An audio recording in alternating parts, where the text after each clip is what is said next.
Hello and welcome दोस्तों, मैं मुबारक खान कलाम institute के ऑनलाइन प्लेटफॉर्म का आपका हार्दिक स्वागत और अभिनंदन करता हूं प्यारे साथियों। दोस्तों, कल हम राजस्थान ज्योग्राफी की सामान्य परिचय के बारे में बात करना शुरू कर दिया था और सामान्य परिचय में हमने एक टॉपिक पढ़ लिया था, राजस्थान का नामकरण। राजस्थान के नामकरण की हम प्यारे साथियों बात कर चुके थे। नामकरण के बारे में मैं थोड़ा सा रिवीजन करा देता हूं आपको कि राजस्थान को सबसे पहले प्यारे साथियों राजस्थान शब्द जो लिया गया, ब्रह्मव्रत राजस्थान को कहा गया, वो कहा गया वैदिक काल में। तो आपसे प्रश्न पूछा जाता है कि राजस्थान को ब्रह्मव्रत कहा गया, तो वैदिक काल में प्यारे साथियों राजस्थान को ब्रह्मव्रत कहा गया। राजस्थान को मरुकांतिक प्रदेश कहा जाता था। कब कहा गया, तो कहाँ कहा गया, तो वो रामायण में कहा गया। किसने कहा, तो वाल्मीकि जी ने कहा। प्यारे साथियों, राजस्थान शब्द का प्राचीनतम उल्लेख बसंतगढ़ के शिलालेख में मिलता है। बसंतगढ़ में खीमल माता के शिलालेख में मिलता है। वो 682 विक्रम संवत का एक शिलालेख है, उस पर राजस्थान आदित्य शब्द लिखा हुआ मिलता है। प्यारे साथियों, राजस्थान को राजपूताना नाम जॉर्ज थॉमस ने दिया। हमें कैसे पता चला कि जॉर्ज थॉमस ने दिया, तो प्यारे साथियों जॉर्ज थॉमस ने एक पुस्तक लिखी थी जॉर्ज थॉमस के साथी ने एक पुस्तक, विलियम फ्रैंकलिन ने एक पुस्तक लिखी थी, the military memorials of mister Thomas. प्यारे साथियों, राजस्थान को राजस्थान, राजस्थान को रायथान, राजस्थान का रजवाड़ा कहने वाले व्यक्ति कर्नल जेम्स टोड थे। कर्नल जेम्स टोड ने अपनी पुस्तक, जिसका प्रकाशन 1829 में हुआ, जिस पुस्तक का नाम था annals and antiquities of Rajasthan, उसी पुस्तक का दूसरा नाम था the central western Rajputana state of India. उस पुस्तक में प्यारे साथियों कर्नल जेम्स टोड ने राजस्थान को रायथान, राजस्थान और रजवाड़ा नाम दिए। प्यारे साथियों, यहाँ तक की बात हम कल कर चुके थे। मैं ये भी बता चुका था आपको कि एकीकरण के दूसरे चरण में राजस्थान को राजस्थान कहा गया, शब्द दिया गया राजस्थान संघ। ये भी बता चुका था कि राजस्थान को संवैधानिक रूप से राजस्थान 26 जनवरी 1950 को कहा गया। प्यारे साथियों, राजस्थान का वर्तमान स्वरूप बनकर 1 नवंबर 1956 को तैयार हुआ। प्यारे साथियों, यहाँ से आगे की बात भी कर ली थी कि राजस्थान का जो क्षेत्रफल था वो 3,42,239 था। वर्गमील में 132-139 था। राजस्थान इंग्लैंड से 2 गुना बड़ा था।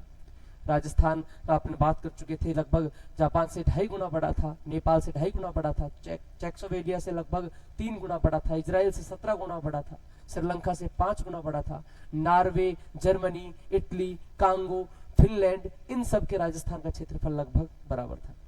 अगला जो और ये बहुत महत्वपूर्ण टॉपिक प्यारे साथियों में शुरू कर रहा हूं, इस टॉपिक का नाम है राजस्थान की स्थिति एवं विस्तार। फिर से एक बार फोकस करेंगे, कौन सा टॉपिक है, राजस्थान की स्थिति एवं विस्तार। प्यारे साथियों, राजस्थान की स्थिति को मैं 2-3 तरीके से पढ़ाऊंगा। पहला जो पॉइंट होगा वो होगा मानचित्र के अनुसार, अकॉर्डिंग टू मैप, मानचित्र के अनुसार राजस्थान की स्थिति, मानचित्र के अनुसार। फिर मैं आपको पढ़ाऊंगा सूर्य के सापेक्ष राजस्थान की स्थिति, सूर्य के सापेक्ष राजस्थान की स्थिति। और फिर मैं आपको पढ़ाऊंगा राजस्थान का अक्षांशीय और देशांतरीय विस्तार। तो अभी जो हम राजस्थान की स्थिति पढ़ रहे हैं वो पढ़ रहे हैं मानचित्र के अनुसार राजस्थान की स्थिति। मानचित्र, मैप, जानते हैं आप कि राजस्थान मैप में कहां कहां हो सकता है प्यारे साथियों। तो राजस्थान में मैप में कहां कहां हो सकता है, इसके लिए मैं आपको जानकारी दूं। पहली लाइन में लिखा है कि विश्व मानचित्र पर, विश्व मानचित्र या ग्लोब पर राजस्थान की स्थिति उत्तर पूर्व में या ईशान कोण पर है। फोकस करें, बहुत इंपॉर्टेंट बात है कि राजस्थान विश्व के मानचित्र पर कहां है प्यारे साथियों। विश्व के मानचित्र पर राजस्थान आपको कहां देखने को मिलेगा, तो मैं एक थोड़ा सा आपको डायग्रामेटिकली इसको बना के आपको बताने की कोशिश करता हूं कि कैसे। मान लो मैं एक एग्जांपल के तौर पर, ये पृथ्वी जिसको हम ग्लोब या विश्व कह देते हैं, जब इस पृथ्वी को 4 बराबर भागों में बांटते हैं तो दोस्तों ये पृथ्वी की पूर्व दिशा, ये पृथ्वी की पश्चिम दिशा, ये पृथ्वी की उत्तर दिशा, ये पृथ्वी की दक्षिण दिशा। और इन चारों दिशाओं में से जो हमारा राजस्थान है दोस्तों प्यारे साथियों, वो राजस्थान किस दिशा में है, उत्तर पूर्व में। यानी हमारा जो भारत है वो यहाँ है। मैं पहले भारत की बात कर लेता हूँ। हमारा जो इंडिया है वो यहाँ है, और ये दिशा कौन सी है, ये दिशा है उत्तर पूर्व। और जब इंडिया यहाँ है तो राजस्थान में भी यहाँ होगा। तो राजस्थान विश्व में किस दिशा में है, ये पहली बात हो गई। अगर आपसे प्रश्न में दिशा पूछे तो हम बता देंगे उत्तर पूर्व में। राजस्थान विश्व में या ग्लोब में किस दिशा में है, उत्तर पूर्व में। फिर आप पूछोगे ये कौन क्या है, तो प्यारे दोस्तों एक चीज परमानेंटली याद कर लेना, जब किसी चीज को 4 भागों में बांटा जाता है तो 4 ही कोण बनते हैं। कितने कोण बनते हैं, 4 ही कोण। और ये यूनिवर्सल ट्रुथ है कि उत्तर पूर्व वाला जो ये कोण है, इस कोण को ही कहा जाता है ईशान कोण। अभी जैसे हमने पृथ्वी को बांटा, पृथ्वी को बांटा, अब ये वाला कोण बना, तो ये जो दिशा वाला कोण है उत्तर पूर्व दिशा वाला, इस कोण को क्या बोलेंगे? ईशान कोण। अब पृथ्वी को छोड़ो, मान लो ये एक टेबल है, इस टेबल को 4 भागों में बांटा और ये वाला जो कोण है, ये कोण जो ये पूर्व दिशा हो गई, ये उत्तर पूर्व दिशा, इसको भी हम क्या बोलेंगे? ईशान कोण। यानी उत्तर पूर्व दिशा वाले कोण को हमेशा ईशान कोण कहा जाता है। तो प्यारे साथियों, आपसे पूछा जाए कि राजस्थान किस दिशा में है, तो उत्तर पूर्व में है। किस कोण पर है? ईशान कोण पर है। दूसरी बात मैं आपसे करूं, दूसरी, एशिया महाद्वीप में राजस्थान की स्थिति दक्षिण पश्चिम दिशा या नैऋत्य कोण पर है। नैऋत्य कोण पर है। एशिया महाद्वीप में राजस्थान की स्थिति दक्षिण पश्चिम दिशा या नैऋत्य कोण पर है। इसका क्या प्रोग्राम है, क्या क्या समस्या है, इसको और देख लेते हैं। प्यारे साथियों, ये मान लो एशिया है, ये एशिया है। जब इस एशिया के हम 4 भागों में बांटते हैं, तब जाकर भारत एशिया में कौन सी दिशा में निकल कर आता है? इस दिशा में। एशिया में भारत इस दिशा में निकल कर आता है। और ये दिशा कौन सी है? दक्षिण पश्चिम। यानी ये दिशा कौन सी है? दक्षिण पश्चिम। यानी विश्व में तो हम किस दिशा में थे? उत्तर पूर्व पर। एशिया में हम किस दिशा में है? दक्षिण पश्चिम दिशा में। और एशिया के इस दक्षिण पश्चिम वाले कोण को जो कहते हैं, वो कहते हैं दोस्तों नैऋत्य कोण। कौन सा कोण? नैऋत्य कोण। यानी 2 अलग अलग क्वेश्चन। अगर आपको प्रश्न में ये पूछा जाए कि राजस्थान विश्व में किस दिशा में है, तो दिशा बतानी है उत्तर पूर्व। किस कोण में है? ईशान कोण पर है। आपसे पूछा जाए एशिया महाद्वीप में राजस्थान किस दिशा में है, तो दक्षिण पश्चिम में है। और किस कोण पर है, तो इस कोण को क्या बोलते हैं? नैऋत्य कोण बोलते हैं। इन कोणों का मैं आपको एक बार और अच्छे से इनका क्लासिफिकेशन आपको थोड़ा सा मैं कर देता हूं। ध्यान से देखो, थोड़ी सी बात और जानकारी हम इनके बारे में ले लेते हैं। जैसे ये दिशा है, ये पूर्व दिशा है, ये पश्चिम दिशा है, ये उत्तर दिशा है, ये दक्षिण दिशा है। इस दिशा को बोलते हैं उत्तर पूर्व।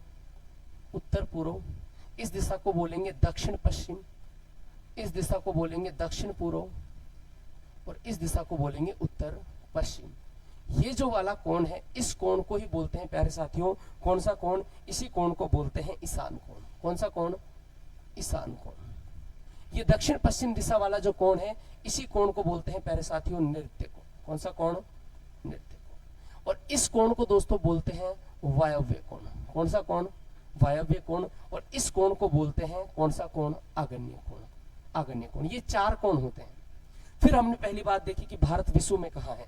तब हमने विश्व को 4 भागों में बांट के देखा, तो भारत की स्थिति, राजस्थान की स्थिति निकल कर है यहाँ। और ये वाली दिशा है, ये दिशा कौन सी है? दक्षिण पश्चिम। अगर आपसे दिशा उत्तर पूर्व, कौन सी है? उत्तर पूर्व। अगर आपसे ये पूछे कि भारत विश्व में किस दिशा में है, तो उत्तर पूर्व में प्यारे साथियों। और इस उत्तर पूर्व वाले कोण को तो हम क्या बोलते हैं? ईशान कोण। अगर कोण दे दे तो कौन से कोण पर है? ईशान कोण पर। दूसरी बात, आपसे पूछे एशिया महाद्वीप में, अब विश्व के बाद विश्व को महाद्वीपों में बांटा गया है, और उन महाद्वीपों में से हम कौन से महाद्वीप में रहते हैं? एशिया महाद्वीप में। और एशिया महाद्वीप में राजस्थान की स्थिति है, वो निकल कर आती है यहाँ। तो ये एशिया महाद्वीप रहा। कौन सी दिशा में? दक्षिण पश्चिम। और इस वाले कोण को क्या बोलते हैं? नैऋत्य कोण। ऐसे ही भारत में राजस्थान की स्थिति उत्तर पश्चिम में है। यहाँ मैं छोटा सा भारत का नक्शा बनाता हूँ, हम भारत में देख लेते हैं। जब हम भारत को 4 हिस्सों में कर देखते हैं डायग्रामेटिकली, तो ये भारत की उत्तर, ये भारत का पश्चिम, ये भारत का दक्षिण, ये भारत का पूर्व। और ये वाली जो दिशा है, ये है उत्तर और पश्चिम। और यहीं पर है हमारा राजस्थान। यहीं पर कौन है? हमारा, यहाँ पर हमारा राजस्थान है। और ये दिशा कौन सी है? उत्तर पश्चिम। तो भारत राजस्थान में कहाँ, भारत में राजस्थान कहाँ पर है? उत्तर पश्चिम। पहले ये प्रश्न खूब आता था कि भारत की राजस्थान की भारत में स्थिति किस दिशा में है? उत्तर पश्चिम में है। और इस उत्तर पश्चिम वाले कोण को हम क्या बोलते हैं? तो इसको हम बोलते हैं वायव्य कोण। ऐसे ही ये प्रश्न भी बन सकता है कि एशिया महाद्वीप में राजस्थान किस दिशा में है? तो दक्षिण पश्चिम दिशा में है। और इस कोण को हम बोलते हैं नैऋत्य कोण। और ये प्रश्न बना हुआ है फर्स्ट ग्रेड 2018 में कि राजस्थान विश्व के किस कोण पर है? तो कौन से कोण पर है? ईशान कोण पर। और दिशा खूब पूछ लिया, तो कौन से दिशा में है? उत्तर पूर्व। 3 बातें याद रखनी है। ये राजस्थान का मानचित्र की स्थिति हो गई अकॉर्डिंग टू कि मानचित्र में राजस्थान को कहाँ कहाँ दर्शाया जाता है। तो आपसे पूछे जाए कि विश्व में किस दिशा में? उत्तर पूर्व। किस कोण पर? ईशान कोण पर। एशिया महाद्वीप में दक्षिण पश्चिम। किस कोण पर? नैऋत्य कोण पर। भारत में उत्तर पश्चिम दिशा किस कोण पर? किस कोण पर? वायव्य कोण पर। आपसे ये पूछा जाए कि भारत की, अब मैं एक क्वेश्चन देता हूं आपको, मैं एक क्वेश्चन देता हूं और उस क्वेश्चन का मैं आंसर आपसे चाहूंगा। क्वेश्चन ये है कि राजस्थान, क्वेश्चन ये है कि राजस्थान की स्थिति, क्वेश्चन क्या है कि राजस्थान, सॉरी,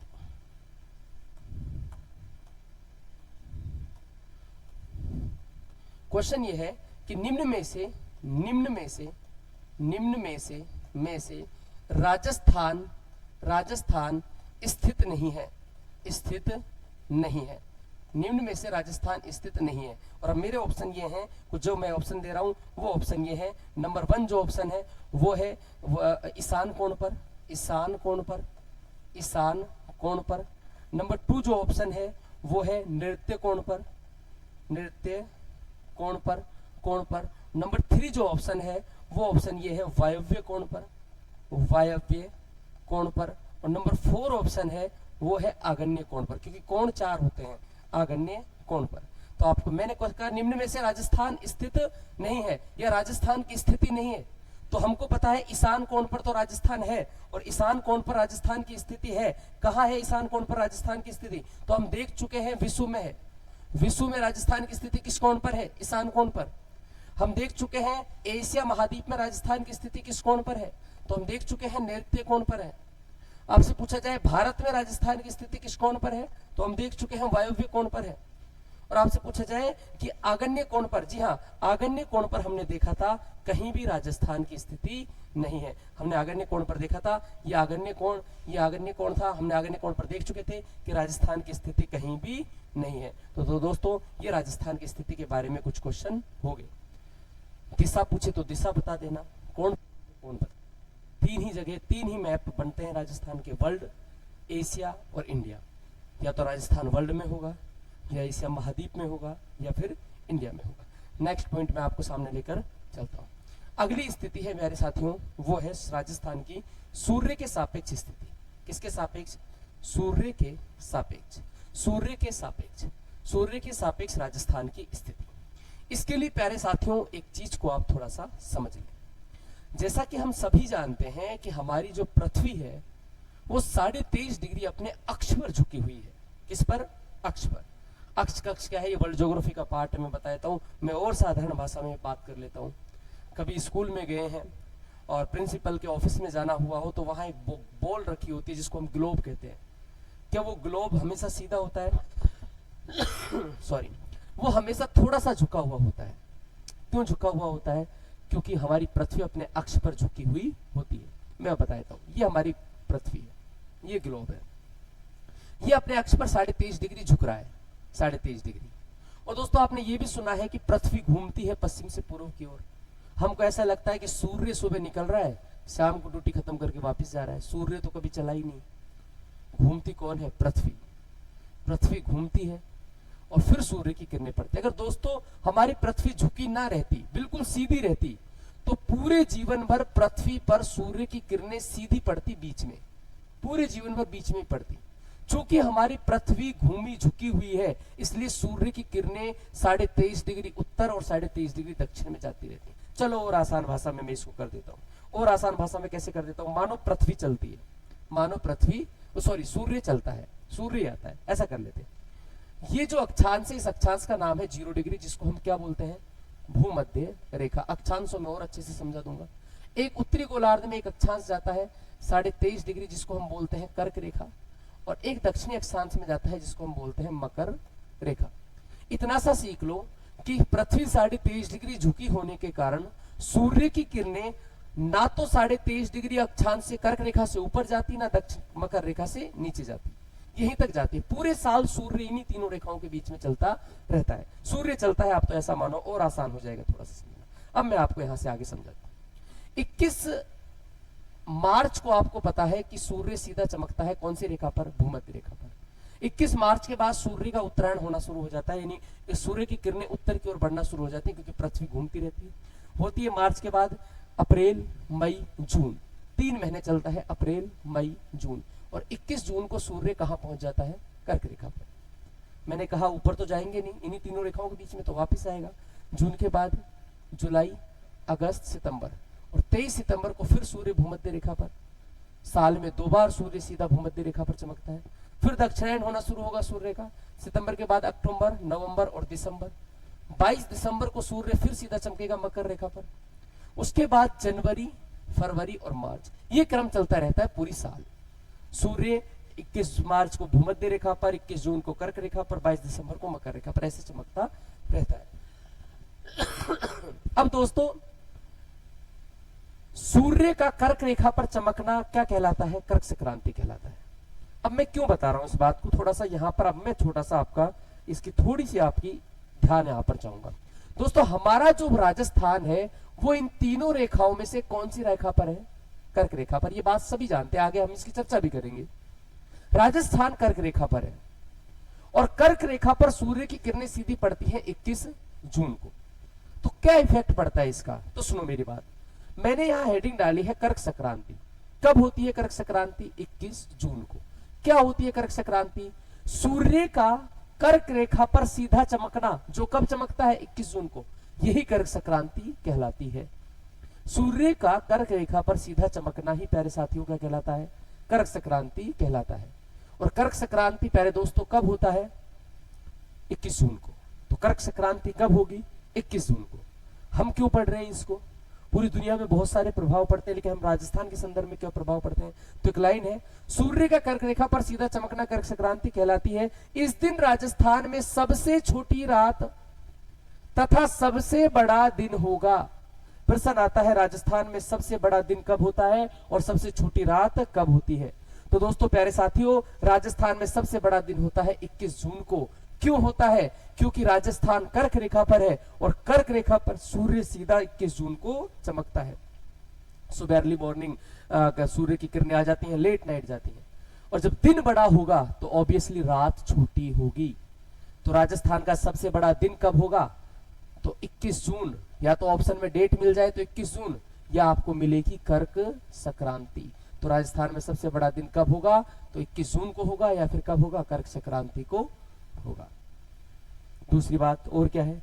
एक क्वेश्चन और आया हुआ है, फर्स्ट ग्रेड का क्वेश्चन है, मैं बता देता हूं। क्वेश्चन ये था, यदि कोई व्यक्ति बांसवाड़ा पे खड़ा है तो उसको कब अपनी परछाई नहीं दिखाई देगी? यदि कोई व्यक्ति बांसवाड़ा में खड़ा है तो उसको कब अपनी परछाई नहीं दिखाई देगी?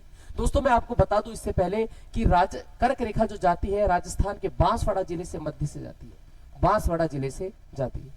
और ये क्वेश्चन ये कह रहा है कि यदि कोई व्यक्ति बांसवाड़ा में खड़ा है तो उसको अपनी परछाई कब दिखाई नहीं देगी?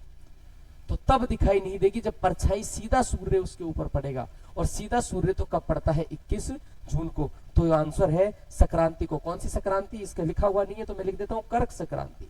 कर्क संक्रांति को, या मैं कह सकता हूं 21 जून को। सूर्य के सापेक्ष एक स्थिति तो ये हो गई।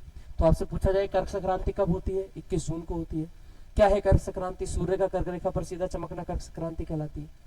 आपसे पूछा जाए कि राजस्थान में क्या प्रभाव पड़ता है इसका?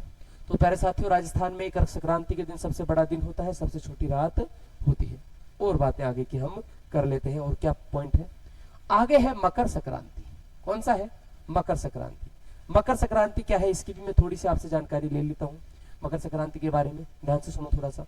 मकर संक्रांति अभी मैंने आपसे बात कर ली थी, ये भूमध्य रेखा, ये मकर रेखा, ये कर्क रेखा। कर्क रेखा पर 21 जून को, यहाँ पर 21 मार्च में, 23 सितंबर को, और यहाँ पर 22 दिसंबर को। दोस्तों मकर रेखा पर, ये मकर रेखा है, ये कर्क रेखा है। मकर रेखा पर सूर्य का सीधा चमकना ही क्या कहलाता है? मकर संक्रांति। और मकर रेखा पर सूर्य कब चमकता है? 22 दिसंबर को। सूर्य का मकर रेखा पर चमकना, सीधा चमकना ही क्या कहलाता है? मकर संक्रांति कहलाता है।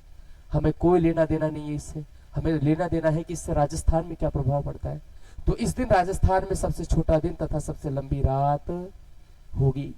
तो प्रश्न आता है कि राजस्थान में सबसे बड़ा दिन का तो हमने कर लिया 21 जून को, सबसे छोटा दिन कब होगा? वो होगा दोस्तों 22 दिसंबर। डेट है तो 22 दिसंबर होगी। ऑप्शन में संक्रांति है तो मकर संक्रांति होगी। ऐसा क्यों होता है प्यारे साथियों? राजस्थान अपना यहाँ है, राजस्थान अपना यहाँ है। कौन सी रेखा पर? कर्क रेखा पर। और सूर्य 22 दिसंबर को कहां पहुंच जाता है? मकर रेखा पर। आपने देखा होगा दिसंबर में सर्दी बढ़ जाती है, इसलिए बढ़ जाती है क्योंकि सितंबर के बाद ही बढ़ने लग जाती है जैसे ही सूर्य का दक्षिणायन होना शुरू हो जाता है। आपने देखा होगा इसलिए हो जाता है क्योंकि जैसे जैसे सूर्य दक्षिण गोलार्ध में जाता है और मकर रेखा की तरफ बढ़ता है तो हमसे दूर जाती हैं सूर्य की किरणें, क्योंकि हम कर्क रेखा पर रहते हैं। और जब दूर जाती हैं तो लेट आती हैं। आप देखते हैं 5 बजे अंधेरा हो जाता है, सुबह 8-9 बजे तक सूर्य के दर्शन नहीं होते सूर्य देवता के। तो ये बातें हो गई। तो आपसे पूछा जाए कि राजस मकर संक्रांति क्या है, तो सूर्य का मकर रेखा पर सीधा चमकना मकर संक्रांति है 22 दिसंबर को। राजस्थान में इसका क्या प्रभाव होता है, तो इस दिन राजस्थान में सबसे छोटा दिन होता है। राजस्थान में सबसे छोटा दिन कब होगा, तो 22 दिसंबर को होगा या मकर संक्रांति को होगा। और सब दिन छोटा होगा तो ऑब्वियसली रात लंबी होगी। यहां तक की बातें अपनी हो गई और मैं आगे की बातें आपसे कर लेता हूं।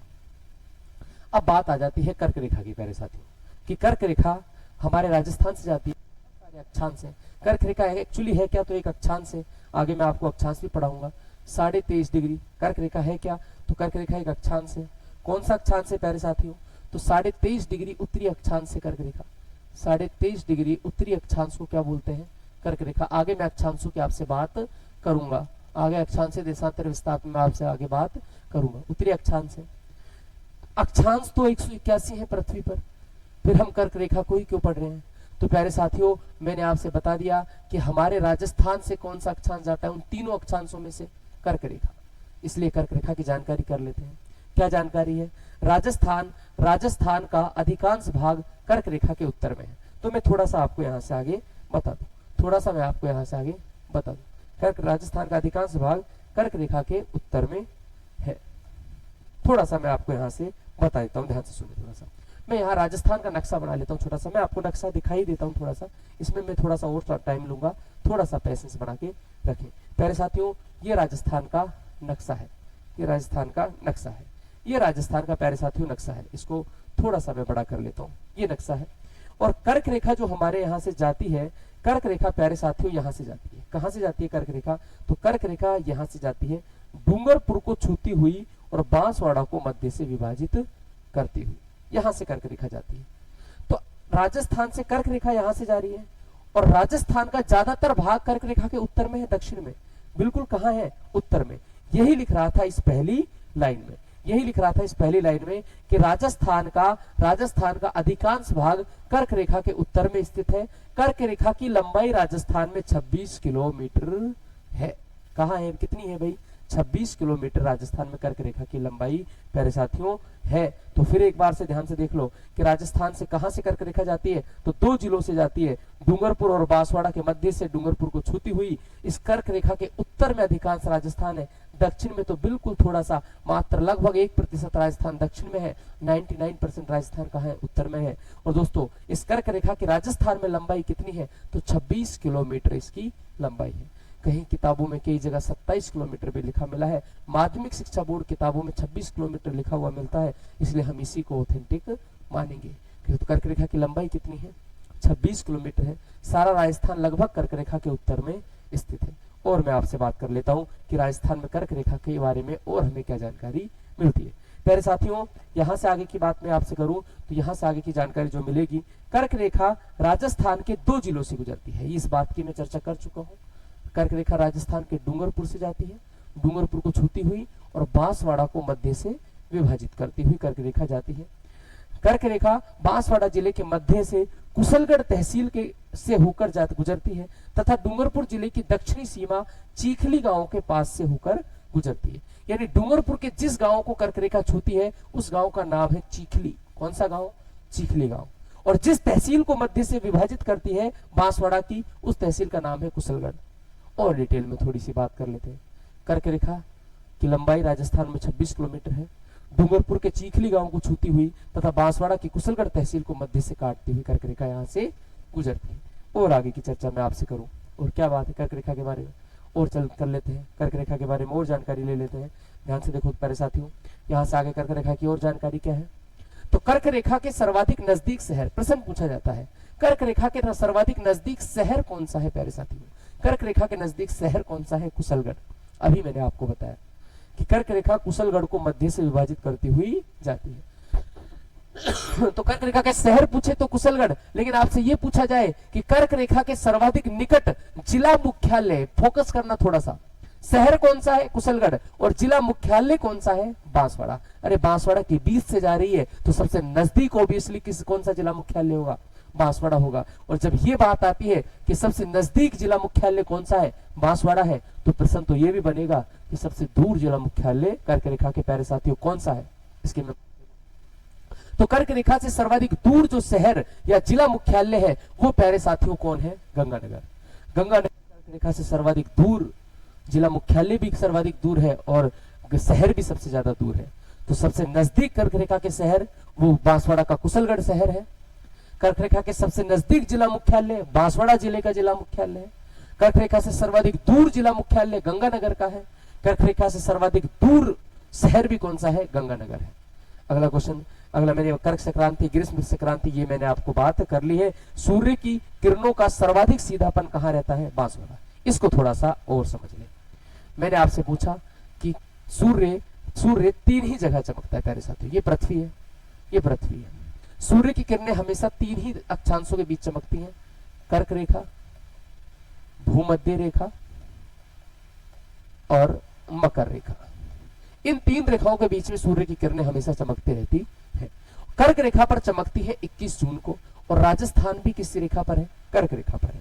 तो तुमसे यह पूछा जाए कि सूर्य की किरणों का सबसे ज्यादा सीधापन कहां होगा, तो प्यारे साथियों सूर्य की किरणें वहां सीधी होंगी जहां से कर्क रेखा गुजरेगी, और कर्क रेखा सबसे ज्यादा गुजरती है, मध्य से गुजरती है, बांसवाड़ा से। इसलिए कर्क रेखा के सर्वाधिक सीधा कोई जिला है, यानी कर्क सूर्य की सबसे ज्यादा किरणें कहीं पड़ेंगी तो वो कहां पड़ेंगी प्यारे साथियों, बांसवाड़ा में पड़ेंगी। कहां पड़ेंगी, बांसवाड़ा में। और इस बात का मतलब ये भी होता है, अभी मैंने आपको, जैसा कि मैंने आपको पीछे बताया कि ये राजस्थान है, ये राजस्थान है, यहां से कर्क रेखा जा रही है। अधिकांश राजस्थान कर्क रेखा के उत्तर में है, तो सबसे सीधा सूर्य की किरणें बांसवाड़ा में पड़ेंगी।